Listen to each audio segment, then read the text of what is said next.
Hello friends, आज की हमारी रेसिपी है तीखी चटपटी हरी मिर्च की इंस्टेंट अचार। काफी सिंपल रेसिपी है फ्रेंड्स, और इसे बनाना भी काफी आसान है।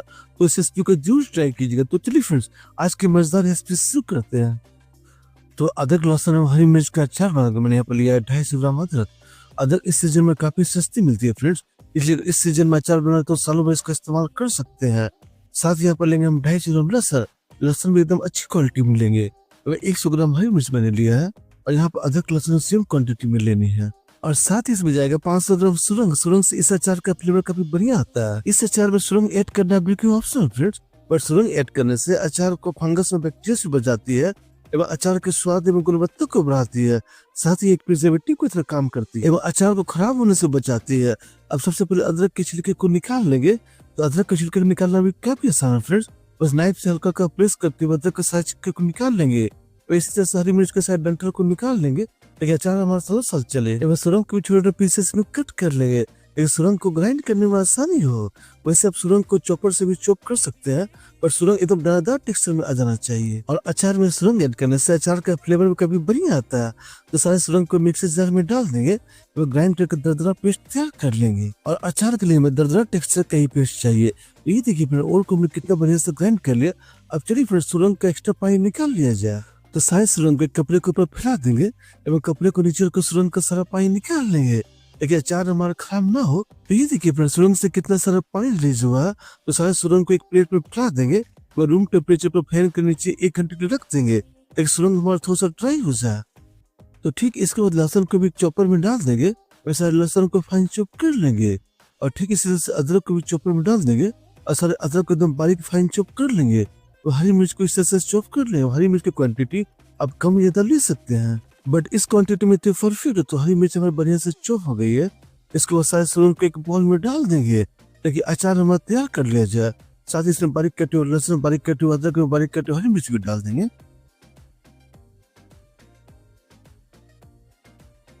तो अचार के फ्लेवर को बढ़ाने के इसमें कुछ मसाले भी कहते हैं। इसमें जाके 1 चम्मच हल्दी पाउडर, वो सारे अचार को बढ़िया से मिला लेंगे। और हल्दी में तो ऐसे भी एंटीसेप्टिक, एंटी इंफ्लेमेटरी प्रॉपर्टीज होती है जो अचार के शेल्फ लाइफ को बढ़ाती है। तो अचार में बढ़िया फ्लेवर के अचार का मसाला तैयार कर लेते हैं। एक फ्राई पैन गर्म कर लेंगे। फ्राई पैन को बढ़िया से गर्म, जिसमें जाकर 2 चम्मच जीरा, 4 चम्मच साबुत धनिया, 4 चम्मच मोटी वाला सौंफ से अचार में एक मीठा फ्लेवर आएगा। 4 चम्मच पीली वाला सरसों। इस अचार के लिए पीली वाला सरसों का इस्तेमाल किया था, बट आप ब्लैक मस्टर्ड सीड्स पर ले सकते हैं। एवं मेथी दाना 2 चम्मच। मेथी दाना का यूज थोड़ा सा कम किया था फ्रेंड, क्योंकि इसका फ्लेवर काफी स्ट्रॉन्ग होता है।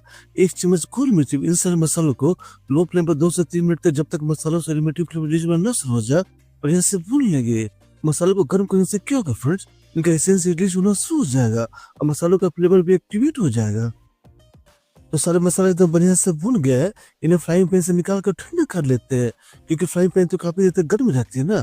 तो चलिए फिर मसालों को ग्राइंड कर लिया जाए। तो सारे मसालों को मिक्सर जार में डाल देंगे एवं ग्राइंड करके सारे मसालों को एकदम फाइन पेस्ट का तैयार कर लेंगे। तो सारे मसालों को अचार में डाल देंगे। तो सारे मसालों को इस तरह का कुछ टेक्सचर होना चाहिए।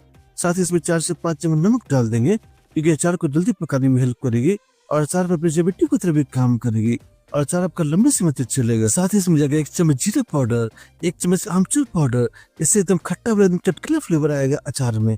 2 चम्मच का शिमला मिर्च पाउडर, क्योंकि स्पाइसीनेस के लिए हरी मिर्च ऐड किया, बट ये अच्छे कलर के लिए। साथ ही इसमें जाएगा 1 चम्मच काला नमक, 1 चम्मच अजवाइन, 1 चम्मच कलौंजी। और फिर अचार में अजवाइन में कलौंजी साबुत ऐड करनी चाहिए। 2 चम्मच विनेगर या नींबू का रस, जो भी अवेलेबल हो आपके पास। इससे अचार में बढ़िया सॉफ्टनेस आएगा और अचार की शेल्फ लाइफ भी आपका बढ़ जाएगी। इन सभी को बढ़िया से मिला लेंगे, अच्छे से मिक्स कर लेंगे ताकि सारे मसाले और सारे इंग्रेडिएंट अचार में बढ़िया से मिक्स हो जाए। और अचार में जब सारे मसाले मिक्स होने के बाद जब हो जाते हैं, एकदम चटकीला फ्लेवर आता है अचार में। साथ ही इसमें 1.5 कप सरसों तेल डाल देंगे। वो सारे अचार को बढ़िया से मिला लेंगे। वैसे फ्रेंड, अगर आप इस अचार को स्ट्रेट इस्तेमाल करना चाहते हो तो गर्म तेल में ऐड करके थोड़ा पकने को अचार का इस्तेमाल कर सकते हैं, बट सबसे बेस्ट पार्ट तो ये रहता है फ्रेंड्स, अचार को 8 से 10 दिन तक धूप में सुखा लें। इससे अचार एकदम बढ़िया से पक जाएगी और सारे फ्लेवर बढ़िया से मिक्स हो जाएंगे, तभी अचार खाने में असली मजा आएगा। तो 10 दिन के बाद देखिए मेरा अचार बिल्कुल तैयार है और ये बढ़िया से पक के। तो थोड़ा अचार को बढ़िया से मिला लेंगे, अचार को बर्नी में भर कर रख देंगे। अचार को आप सालों भर इस्तेमाल कर सकते हैं, बट अचार ये इतनी टेस्टी बनती है, इतनी स्पाइसी बनती है, कुछ महीनों में अचार साफ हो जाती है। और फिर ये अचार स्पेशली आलू पराठा या सत्तू का पराठा या किसी पराठा के साथ सर्व करें काफी टेस्टी लगती हैं। तो फ्रेंड रेसिपी अच्छी लगी तो वीडियो को लाइक भी कर दे, वो अपने फ्रेंड को जो रेसिपी को शेयर भी कर दे। वो अचार के ऐसी मजेदार रेसिपी के लिए इस चैनल को सब्सक्राइब कर बेल आइकन को पर जो सेट करे, ताकि आपको हमारी सारी रेसिपी नोटिफिकेशन सबसे पहले मिल सके। और इस रेसिपी को इतना लाइक शेयर करने, इतना प्यार देने के लिए आपका दिल से शुक्रिया मित्रों।